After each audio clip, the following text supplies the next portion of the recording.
Hey, it's your Pan African World Diaspora Champion, Trish Adora, and you are watching O Face Wrestling. Hey guys, it's your girl Red Velvet, and you are watching O Face Wrestling. Hola todos, soy la fashionista Roche Chanel, and you're watching O Face Wrestling. Smooches! Hey everyone, thanks for tuning in to O Face Wrestling. This is your host JT, and today I am joined by Damaris. So thanks for joining us today, Damaris. Thank you for having me. I'm excited. I'm excited as well too. So you said that we're like the third podcast to have you, so I'm really excited to be one of the earlier podcasts to reach out to you. That's kind of like our goal in O Face Wrestling is to feature, some of the wrestlers who are newer to the business or, deserve the spotlight that, a lot of people may not really know about. So I'm really happy to have you on the show and, to give you the spotlight that you deserve. Thank you. I appreciate that. Absolutely. So let's get started with these questions. So first question I have for you is what inspired you to become a professional wrestler? So I always was a big wrestling fan. Ever since I was a little kid, I always liked wrestling and I always enjoyed it, and I always wonder what it would be like if I would be a wrestler. But then as I got older, I kind of was like, oh, I don't know if I can do it. I don't know. I kind of had doubts about how I would fit in with being a wrestler. But then I was like, no, you don't know something until you try. So I just started looking up wrestling schools, and I had found one that was close to me, and I was like, okay, I'm gonna try it. If it don't work out, then I know, but let me just try before I say I can't do something. Okay, yeah, that makes sense. You definitely can't rule something out until you try because you really never know. So when you got into it and started doing the training, was it what you expected it to be, or was it tougher or not as tough? I guess it was maybe tougher than I thought it would be. But I didn't think it would be easy either because I never played any sports or anything growing up. So I was like, I'm not an athlete, I'm not athletic. So what will it be like? That's what made me kind of nervous. I was like, oh, what's it gonna be like? Am I be able to do it? So I remember my first day of training, how it was, and I was like, oh, okay, it was hard, but I got through it, and I was like, oh, okay. So then I was just all I gotta do is really just work hard at training, and as soon as I put my mind to do something, then I'll be able to do it. So yeah, I just kept training, and I never missed a day of training when I first started. So definitely being persistent and dedicated definitely helped me as far as how hard training was. Oh yeah, because I could just imagine how hard the training was, considering that you didn't have an athletic background. Because I've seen Yeah. and heard people who did. They're like, oh well, I'm a track runner. I'm this. I'm that. This should be easy peasy, and it's not because wrestling it isn't just about all the cardio and being in shape and all. It's taking all the bumps and running the ropes because that even hurts as well. Yeah, running the ropes is hard. I've always wanted to do that too, and I never Oh yeah. I've seen pictures of people with the bruises from the ropes and stuff like that. I'm like, geez, Yeah. is there anything that y'all do in there that doesn't hurt? So, what training school did you go to? So when I started at a place called OTW, Old Time Wrestling, which was in Williamstown, New Jersey. That was maybe 15 minutes away from my house, so that was the closest school to me at the time. So that's where I started training at. Wow, you're really blessed because I know some people have to travel out of state and all to find a wrestling school. Me being a wrestling fan and I live in Maryland, I've learned that New York and New Jersey is a gold mine for wrestling when it comes to wrestling schools, promotions, everything. It just seems like that is the best place to be a wrestling fan. And because in Maryland I don't really know a lot of wrestling fans, but I've gone to New York for some of watch parties, and there's so many wrestling fans there. It's crazy. Yeah. I could just imagine just wanting to be a wrestler and just having all of that in that area. I think that's a lot of great opportunities for, anyone who's trying to get into the business, who lives in that area. So I think that's pretty cool. Yeah, I didn't even know that it was like wrestling local. Because before I started wrestling, I only really watched like what was on TV. So I didn't know it was like a lot of local like wrestling schools and local wrestling. But then like I had Googled them, and I was like, oh, it's like a lot, because I had Googled like wrestling schools in Philadelphia or in the Philadelphia area, and like a couple had popped up, and that was the one that was closest to me. So I was like, oh, okay, like and when I found that, I had called the school to like set up like and talk to them like about like what the training was like and stuff like that. But I think I was calling at the wrong times, because like nobody was answering like when I was calling. I called like I think every day for like a week, and nobody answered. And I was like, okay, like, well, I don't know, like, is this meant to be? Is it not meant to be?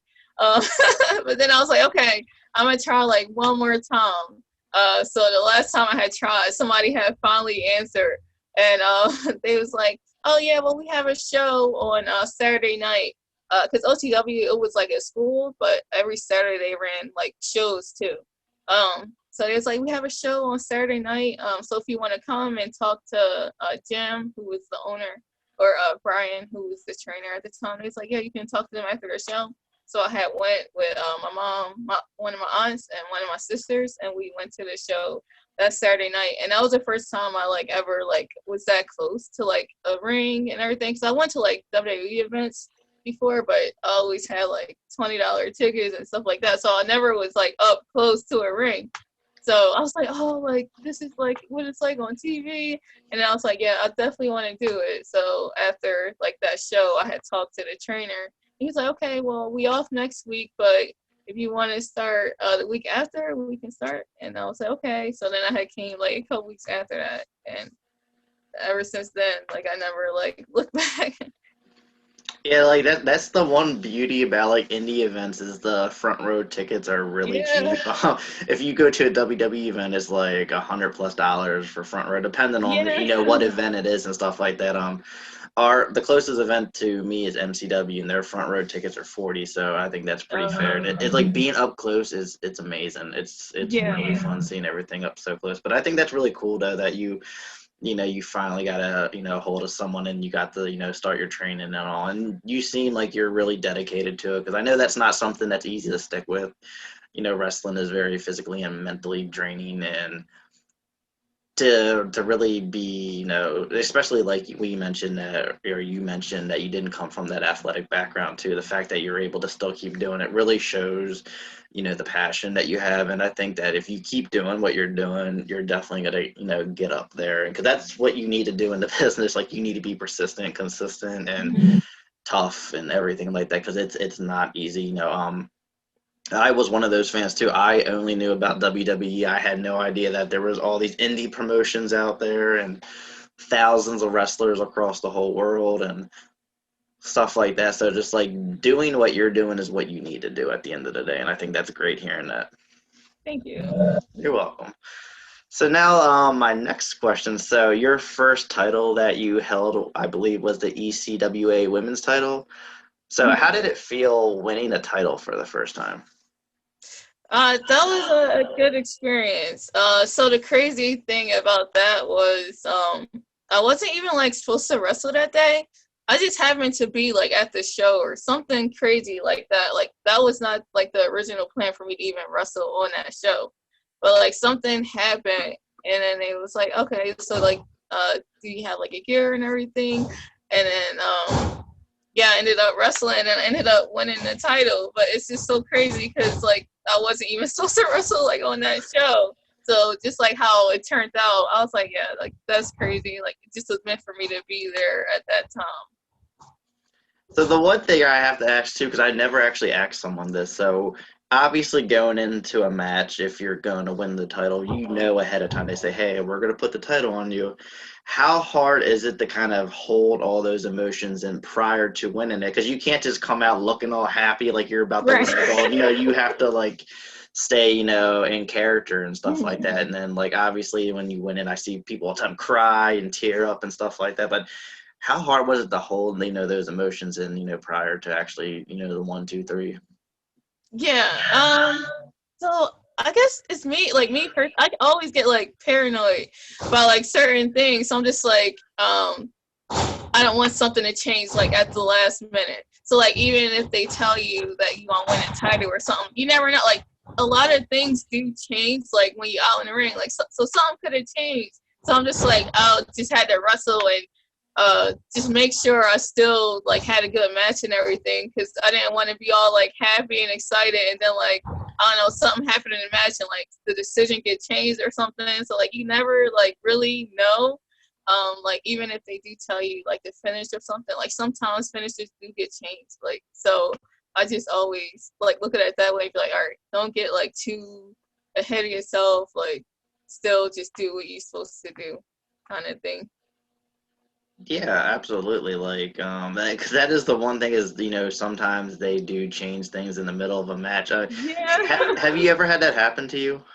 I think no, it did. But something happened to like where it was like I don't know if they got hurt, like somebody got hurt in like the middle of the match or something, and it did change, and like the finish did get changed and everything. Like it was crazy. It was like So that definitely did happen before, and like everybody was just kind of like shocked, and I was like, yeah, I don't know, like, but we all had to keep like the same, like it was supposed to happen, so like the fans didn't know, but then we like when we went backstage, he was like, oh my god, like, but yeah, that definitely did happen before.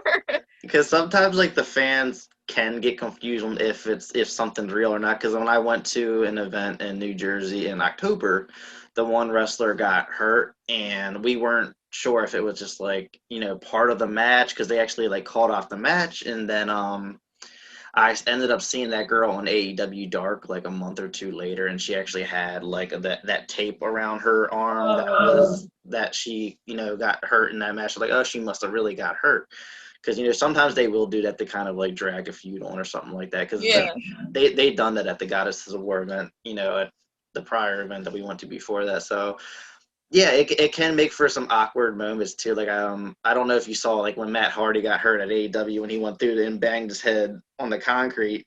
You could tell because they cut off the match and he was like stumbling around trying to swing and stuff like that. Like yeah, he's hurt, and that. So stuff like that does happen, unfortunately. But yeah, that I can just imagine how that can just really throw things off too, because you're supposed to do this and that, now you all of a sudden have to change, and I can't imagine there being someone giving you exact orders on what to do. You just kind of have to wing it at the end, I'm assuming. Mm-hmm. Yeah, if something like that happening, you kind of just gotta keep going and like use your discretion on like. Exactly.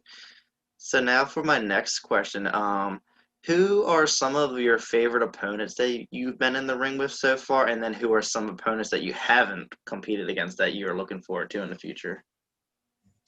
Some of my favorite opponents, definitely somebody that I used to train with, Miss Jasmine. She's definitely one of my favorite opponents because we wrestled like so much, like at OTW, because we was like the only two like girl wrestlers that trained there. So we used to have like a lot of matches together. So I think she's definitely like my favorite one. Another one is Bonesaw Jessie Brooks.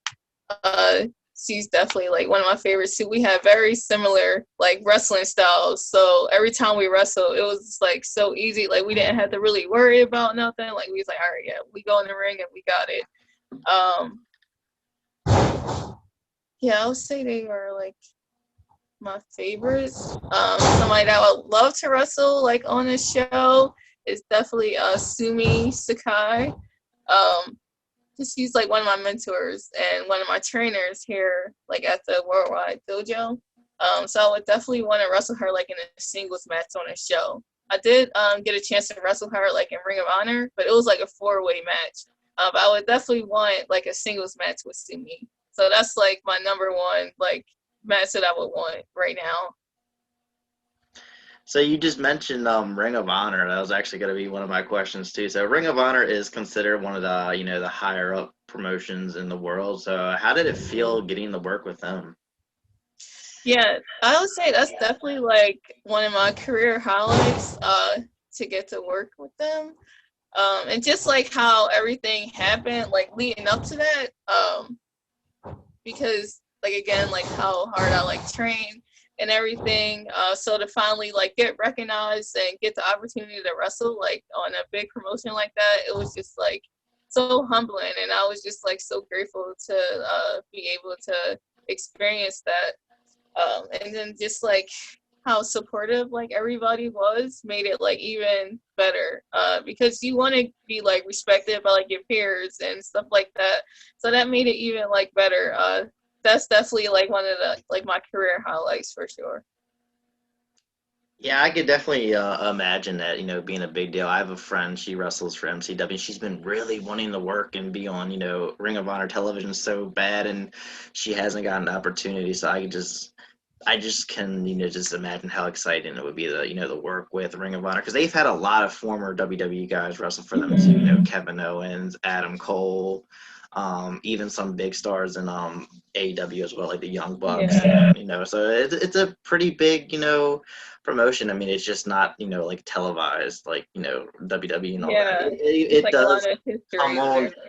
comes on TV at like random times sometimes, but Yeah, it's like yeah. I'll be scrolling through the TV at like 12 o'clock in the afternoon on a Saturday, and Ring of Honor is on. I'm like, oh, okay, this is on. Yeah, yeah. But yeah. So now I got a hot question for you, because I see you have a basketball shirt on. Who's Yeah. better, or not Kobe? LeBron or MJ? Oh my god. That's like the hardest question. So like of course like Michael Jordan is better. Like we all know. Like the sixth ring, sixth NBA, like he is, but then like I can't help if I was more in a LeBron era. Like I can't help if I see LeBron, like if I grew up watching LeBron. Like I only can see like Michael Jordan highlights. Like I didn't actually witness like his greatness. I can only look back and see like, so it's not my fault that I know for a fact I witnessed firsthand like LeBron. So that's why I think Michael Jordan is better. But I'm more of a LeBron fan just because I just witnessed him. Yeah, I can Like understand I that. firsthand. And then like the longevity too, like 17 years, like this is 17th season, I think. And he's still playing like at a high level. And I just love LeBron. He one of my favorites. But Mike Yeah. the better player, I guess. But I really will like argue with people over that, because people do get so hype about it, and it just their reactions to it make me argue even more because it's just funny. Yeah, I definitely feel you there, if you didn't actually witness it. Because I tell people all the time, like when it comes to wrestling, when people like say how like the Four Horsewomen started the evolution, I'm like, well, hey, you weren't watching back when AJ Lee was doing her magic. Like you won't fully understand. So I understand that, because like with basketball, like I was a kid when MJ was playing in the 90s, but it's still like, even though I didn't really like basketball, I still was drawn into the Michael Jordan hype, and I would Yeah. still like watch him in the playoffs. Like it was just, he was magical. Like he was like Derek Jeter. Like you didn't have to like the sport to really respect him and to like and want Yeah. to see them. Like how many people tuned into that Yankee game to watch Derek Jeter's last Right. game? Like Yeah. it was just like it was magic. And with LeBron, like me personally, like I don't get drawn in, with him like I did with MJ or even Kobe. Like I loved Kobe. Like after Kobe retired, I just fell out of basketball completely. But So yeah, I like Kobe too, but like and it's so weird because like Kobe is from like the Philly area. So like but I think if you are like from Philly and like from this area, like it was like a while where like we really wasn't like fans of Kobe because we like AI and we like the Sixers, and Kobe was on the Lakers, so like that was always like a feud. So I remember like times where Kobe would come play the Sixers and he would get booed even like in his hometown because it was always like AI or Kobe, AI or Kobe for like so long. But like of course as you get older you realize both of them are great. So like as I got older, I was like, oh yeah, I do like Kobe. Like he is great. But like I remember like being younger and being like, yeah, I don't like Kobe. I don't like Kobe. But yeah, as I got older, I was like, no man, Kobe is a goat. Like He is. The one thing with me is I tend to really like favor players who like stick with the same team their whole career, because you don't see that nowadays because of never. money Yeah, and stuff like that. Like, I don't really count Michael Jordan's days with the Wizards because he technically, I think he was like the yeah, owner that or don't something count. like that. So, Yeah, that but don't count. yeah, but speaking of Allen Iverson, I know, because you know how like a lot of basketball players will have their own like shoe brand and stuff like that. There was like a period of time, apparently, I learned this recently on YouTube, but during this time period where Kobe Bryant didn't have his own shoes, he was wearing Alvin Iverson's. Apparently, I thought that was pretty cool. Oh, that is cool. That's Yeah. cool.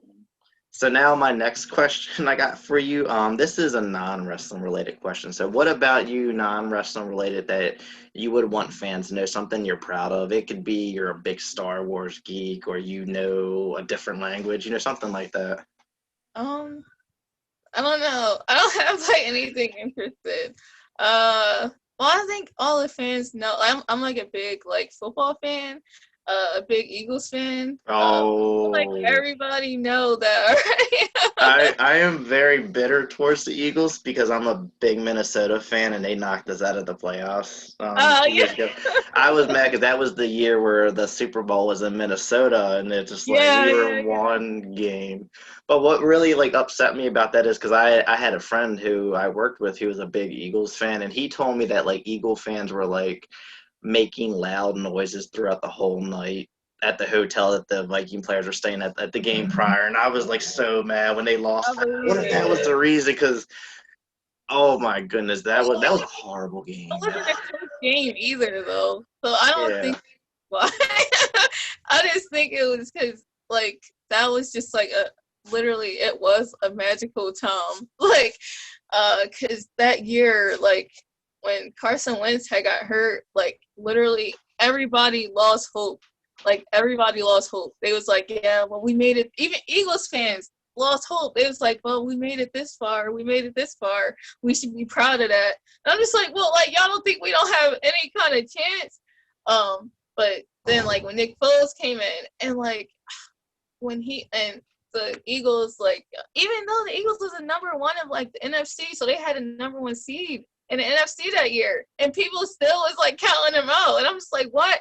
But I remember the 3 games they had, it was against good teams. So like the first game was against the Falcons, which like that was a close game, and I was like, oh yeah, all right, so we got past the Falcons, but then like the Vikings, I think that year did they have like a number one defense or something? we did have the number one defense. Yeah, and they had the number one defense, and I was like, oh man, they got the number one defense. Like I don't know, but then when they beat them like with ease, I was like, wait, no, like maybe we do have a chance to win a Super Bowl. But then everybody's like, oh, but it's Tom Brady and Tom Bill Brady. Belichick. Yeah. And I was like, no, man, I believe. And like just watching that game, I was like, oh my, like as soon as like the Philly special happened, I was like, yeah, I was done. I was like, I know that we will win this game. Because it was like 4th down. And like you go, like going for it on 4th down is enough. But you do like a trick play on 4th down. And I was like, yeah, like they don't have no fear. Like we definitely going to win this game. That was like one of the best times, like as an Eagles fan, definitely. Yeah, and there's like a lot of memes online basically saying how like the Eagles, sold their soul to the devil to win that, Super Bowl, because ever since then it's been downhill for them. So it's No, like, like this past year, it was like horrible. But like the year after the Super Bowl, they did good too, though. So like after Carson Wentz got hurt again, I think we was like only like I think we was under like 500. The year after, and everybody's like, "Oh man, yeah, like it's over." Then Carson Wentz got hurt again, and Nick Foles came in, and then we started doing good, and then we like made the playoffs, but then we had to play the Bears, and the Bears was like a number one defense, and I was like, "Oh man, we gotta go to Chicago to play the Bears, like, cause nobody went in Chicago," and I was like, "Oh man, well we made it this far." And then they won that game, and it was like the double doink game. I was like, oh my God, maybe we will win. Like, maybe we will go. and that was literally one of the best games I ever seen. Like that game with the Bears, that was like one of the best games. And after they won, I actually went to New Orleans the next week to go to the Eagles and Saints game. But then they lost that game. But I did go, and I think I was in the same hotel with like Saints players. Oh wow. I think so. But I did see like Eagles players in that hotel. And I ended up running into like a couple Eagles players the next morning, like at breakfast. Did you say anything to him? Yeah, it was before the game. So I had saw Michael Bennett, and it's like, oh, let's get this win. He's like, yeah, we're gonna get the win. We're gonna get the win. I took a picture with him. I have a picture with him. I can send it to you. It's on my Instagram, but I have a picture with him, and I was like, oh, we definitely gonna win. He said it. And then we had ran into Merrill Reese, who's like the commentator like in Philly. So like he called all of the Eagles games like on the radio. So he like a Philly legend. Oh, that's really cool. At breakfast, yeah. So that was like the best experience until they lost. Then because then I had to, because I was talking so much trash to like all the Saints fans like the whole day, and then like when we lost, I was like, I don't care.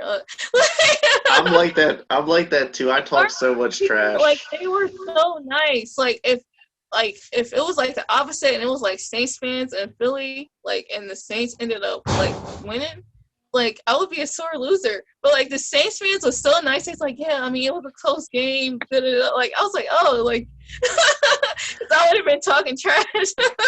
Yeah, that's how it's like down here in Baltimore, because I went to a Viking and Raven game. This was when I was like 15 years old. I had like 30, 40-year-olds cussing me out and stuff. Like, they're mean. But then I've gone to Minnesota with Raven fans, and the Minnesota fans are very nice. Like, you didn't do any hazing or anything. Like, they're really great people. But yeah, it's just the area in general. But yeah, I do know. I see videos of Eagle fans like throwing bottles at people and stuff like that. And all fans are not like that, but we just are passionate. I'm very passionate. And we do talk trash. That's all. Yeah, not all throw bottles at people and do stuff like that. But I think we all do like talk trash and. Yeah, it makes it funner, especially if you do it like in a friendly way. Like I was trolling my Raven fan friends when they lost to Buffalo. Like it's fun. It's fun, like just instigating kind of in that way, like and trolling people. It's just like their reaction is funny, and it just make you keep hyping it up and making it worse. So now that was actually fun talking about football. But so now for my final question for you: if you were signed on a one-day contract with WWE and they allowed you to compete in the ring with anyone from their roster, NXT, Raw, SmackDown, who would you go against? Like definitely Charlotte or Sasha Banks. I think either one of them. They really just, well, everybody kill it, but I don't know. Charlotte really just be killing it. And lately, like, Sasha Banks been, like, on another level than everybody else, too. So, either one of them, I would just, yeah, definitely. Yeah, everyone says Charlotte Flair. Like, I was literally about to say that, like, right when I asked you, I was like, don't say Charlotte Flair. But yeah, everyone says Charlotte Flair, and I get it. She's really great. Be killing it. And you're like right everything about her, like seriously, like every aspect, like about her, like it's just like yeah, like, and then like whoever she working with too, like she just her. I think it's like her confidence too. Like you can just tell, like when she coming out for her entrance, like she just have like a confidence about her, like she know that she gonna kill it, and it's just like I think she would like force you to be great if you like got in the ring with her. Yeah, she wants to like be on her level. She comes out with very confident, like you could tell, like she has that like I run this place kind of confidence, and that's great. And yeah, I believe that she definitely pushes whoever she's in the ring with to to be at their top game, because if they're not at their top game and they look bad, it makes you look bad. So it's like it's very important for your opponent to look good in the match, because then it makes you both look good. So I understand why people like Charlotte definitely want to bring out the best in everyone else, because then it makes them look good as well. Yeah. So yeah, that wraps up all the questions I had for you, Damaris. So I just have to thank you so much for joining us today on O-Face Wrestling. No, thank you for having me. I appreciate it. It was fun. Yeah, it was definitely fun. Do you want to let the listeners know where to find you on social media? I'm on Instagram at __ DAMARIIS. All right, make sure you give Damaris a follow on Instagram. I'll have the link to that in our bio. Also, make sure you sub us on YouTube, follow us on Facebook, Twitter, and Instagram. And thank you all for tuning in today at O-Face Wrestling.